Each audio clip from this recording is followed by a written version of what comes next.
The 14th National People's Congress newly appointed Premier Li Qiang. Premier Li Qiang is a grassroots politician who has risen steadily. He has long been in charge of Zhejiang and Jiangsu provinces where China's private economy is developing.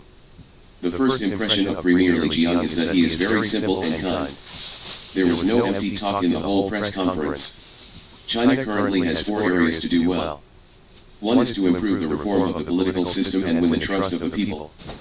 The second problem is to vigorously develop the private economy and coordinate the development of economic construction in different regions. The third is to balance the interests of all social classes in the country, prevent the polarization between the rich and the poor from intensifying, and strive to achieve common prosperity. The fourth issue is how to seek peace in complex international relations, defend the country, and maintain the country's prosperity and stability in the long run. Premier Li Qiang said something that many people remember. Generally, people don't care what the GDP is. People care about what's going on around them and how their lives are changing. Government agencies must not only simplify the military and administration, but also pay attention to research and solve practical problems, and it is also clear that we must pursue the truth. Efforts should be made to realize the transformation of the government from a leadership-oriented government to a service-oriented government. Leading cadres always have problems in the office, and there are always ways to conduct investigations and research at the bottom. It means believing that people's creativity is unlimited.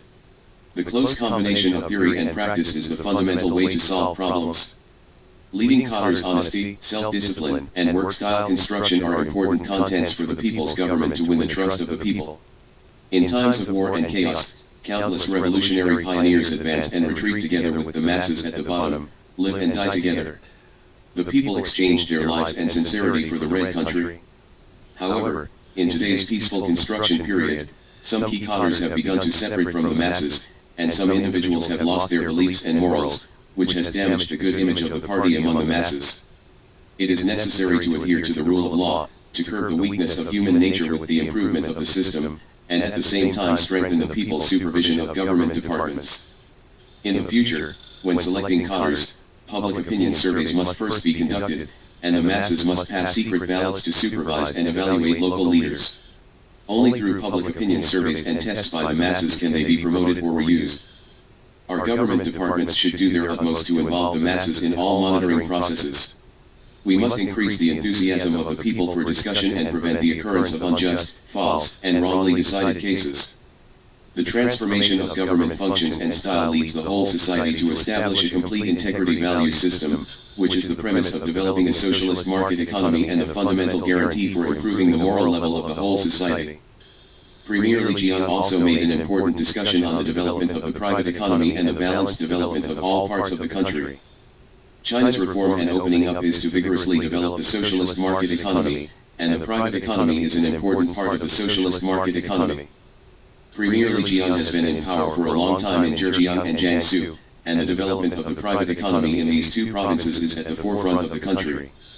In the future, the Chinese government will unswervingly support the development of the private economy. The development of the private economy has not only enhanced national power and expanded employment, but also greatly improved the National Happiness Index. Generally speaking, China's economically developed areas are areas where the private economy is more developed. Only by stimulating the creativity of the whole society can we move towards real prosperity. In places where private enterprises are well developed, local governments have a strong sense of service and are pragmatic and innovative. Premier Li Qiang also talked about China's current good situation and difficulties, as well as the issue of balanced social development. Due to historical, geographical, and policy reasons, my country's social development is generally better in cities than in rural areas. The eastern coastal areas are more developed, and the western remote mountainous areas are relatively poor and backward. The central government has always been committed to the overall planning of urban and rural areas, the coordinated development of the east and the west, and vigorously supported the western mountainous areas and backward rural areas, and achieved great results. At present, with the rapid development of society, the gap between rich and poor is widening. In society, if there is no certain gap between the rich and the poor, fighting spirit cannot be aroused, and if the gap between the rich and the poor is too large, people will lose confidence and cause social unrest. So how can we reasonably and properly balance the interests of all parties? Only by suppressing the rich and helping the poor through taxation can the whole society be more just and reasonable, and only then can we be creative and build our own country well. Through demonstrations, the state gradually establishes the collection of real estate tax and inheritance tax, increases taxes on the rich, and at the same time conducts secondary distribution to ensure that the livelihood security and social welfare benefits of the bottom people are improved. All wealth in society is created by the people, and the people have reason to enjoy the dividends of modernization brought about by reform and opening up. Premier Li Qiang also talked about China's education issues, saying that China's population with higher education has exceeded 240 million, and high-quality construction talents have laid a solid foundation for China's long-term development, prosperity, and stability. However, we must also realize that China's education reform is imminent. We will comprehensively promote the transition from exam-oriented education to high-quality education, and cultivate high-quality talents and creativity in promoting my country's modernization. Recently, some netizens said on the internet that the pensions of rural farmers are too low, and they feel that the country can appropriately increase pensions according to the level of rural consumption. Of course, China has a large population, and the central government must have difficulties, but the central government will listen to the voices of the grassroots, insist on putting the interests of the people first, and implement policies in a timely manner. It is believed that it will be implemented in an effort to improve the social welfare of all citizens. The current international situation is turbulent. Russia and Ukraine are fighting fiercely. The United States and other Western countries have stepped up efforts to contain China's rise, and conflicts between China and neighboring countries are turbulent.